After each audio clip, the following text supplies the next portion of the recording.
Hello everyone, today we're gonna see how to install Xapk file on Android.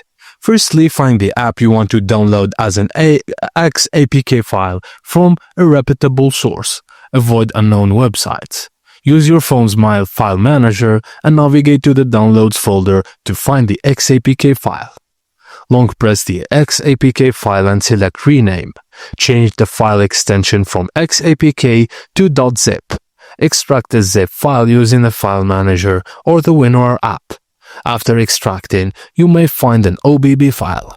Move the OBB file to internal storage, Android OBB.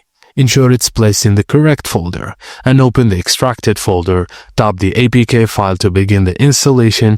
If prompt, enable install from unknown sources in settings. After installation, launch the app and start using it, and let me know if you need any troubleshooting tips. Thank you for watching, and please don't forget to like and subscribe for more.